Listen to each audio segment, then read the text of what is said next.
Page 40, jumping. 3/4 time, lots of eighth notes and quarter notes. Let's take it one hand at a time and make sure we got the notes in the rhythm and the fingering. And again, when I first start a piece, I always play it all legato, and then I can add in the articulation later. So at the beginning, for the right hand, you're starting here, and it's 1 and 2, because we have an eighth rest on beat 1. 1 and 2 and 3 and 1 and 2. And then reach up for the little finger, and then come back down. Again, blah, blah, blah. Let's jump down to measure 9 where the quarter notes are. Just rhythm-wise is not a problem, but we're moving around. Then they want a little finger here. And then 4th finger again, little finger. I find that a little uncomfortable. I prefer this fingering.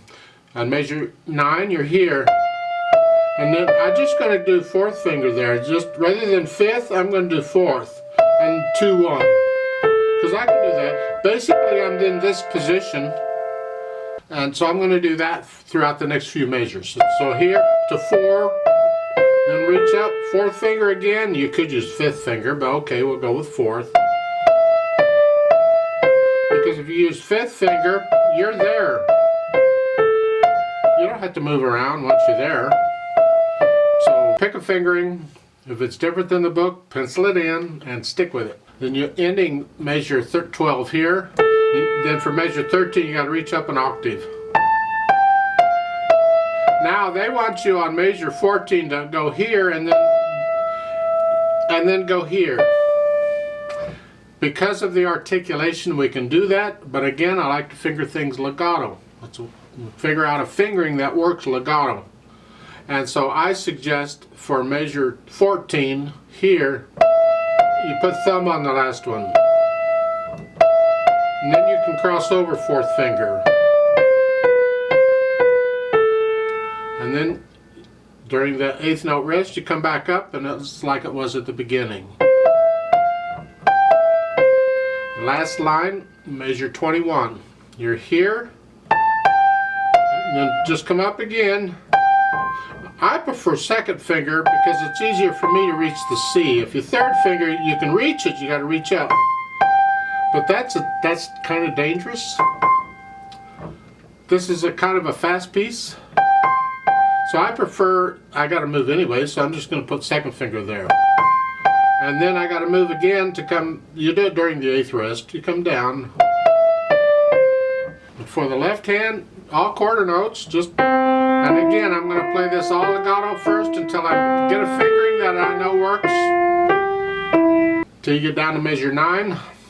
And then the hands reverse, and the right hand gets the quarter notes. Now the left hand gets that. 1 and 2 and 3, and then thumb, 1. And they want 2nd finger again. As far as I'm concerned, you can use thumb. Reach up for measure 13, it's an octave. Reach up. Then they want you to 5th finger again. Because of the articulation, you can do that. You got to reach up. I mean, you're gonna lift up anyway, so you can lift up and move. If you don't want to do that, then just use 4th finger on it. 3. And you can connect those. I kind of like that myself. It's a little more advanced fingering though. The fingering in the book is fine if you'd prefer. Last line. You're up here. All quarter notes again. Now they want 3rd finger. Well, I just use 3rd finger. I would prefer not to. If a 2nd finger, just reach the thumb up. And then they want 2nd finger again. Yuck. I prefer this fingering. This is measure 21. You're here. 3rd finger instead of 2nd. Now you can use 3rd finger. And you can use 3rd finger again if you want, and then thumb. You're using thumb. You're using thumb quite a bit. Not crazy about it. Or use 2nd finger here. and then 3, 1. There. You have to decide on a fingering you like better, but for the last 3 measures, either 3, 3, 3, 1, or 3, 1, 2. I think is better than the fingering in the book. Then put the hands together. 1 and 2 and 1 and 2 and 3 and.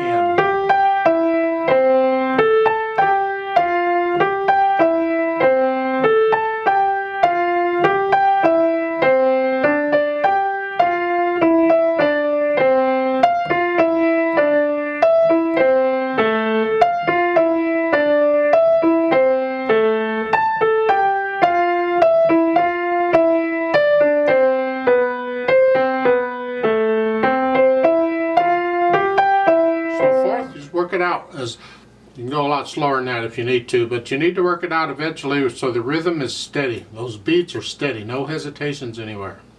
And once you have a handle on that, then we can add the articulation.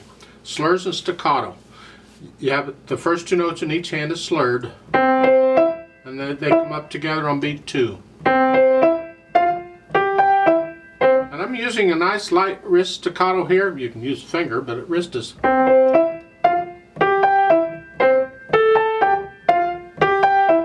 So forth, and it's that rhythm all over throughout. And that's the articulation throughout, except for the very last measure. There's an accent on that, so give that extra just at the.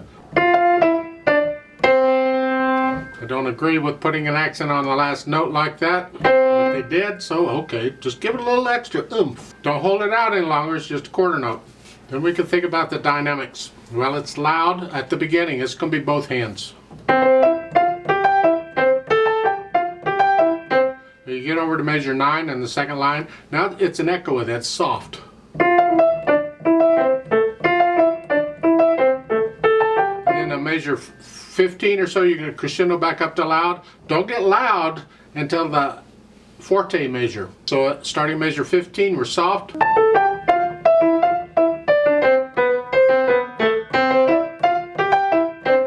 As loud as you were at the beginning, whatever that is. So you have to plan it out. It's like, okay, I'm soft to measure 13 and 14. I'm going to start measure 15 soft, and I go up a little bit to sort of soft, and measure 16, I'm going to sort of loud. Now I'm loud. I'm going to stay loud for the rest of the piece. So you have to plan out the crescendo, or you get loud within a couple of notes, and that's too soon. And we talk about the speed. Well, Allegro Jocoso is fast and playfully. It's just, you're jumping. So, okay. Now it has to be your playfully fast, not mine. So, and it has to be accurate. So don't go faster than that. I mean, as you get better, you'll get faster, but don't play somebody else's. Oh, is that how fast it goes? Okay, I'll try it. No, that's how fast it can go.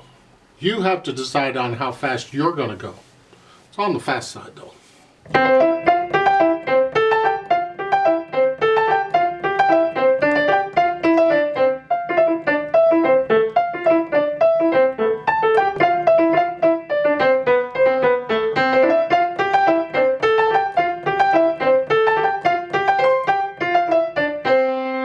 I'd like to play it with you very, very slowly to double check the notes and the rhythms. I'm not going to do the dynamics.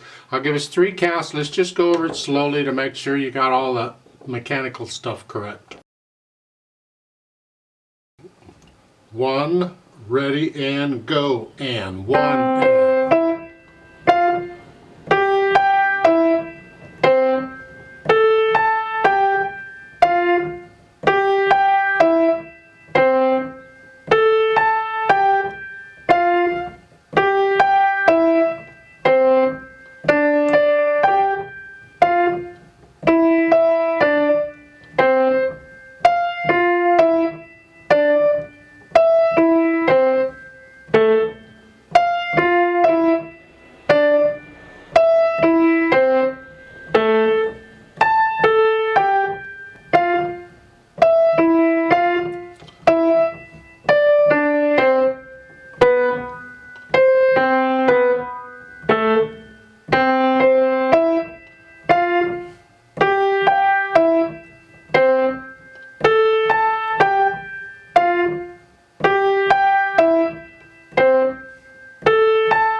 artist.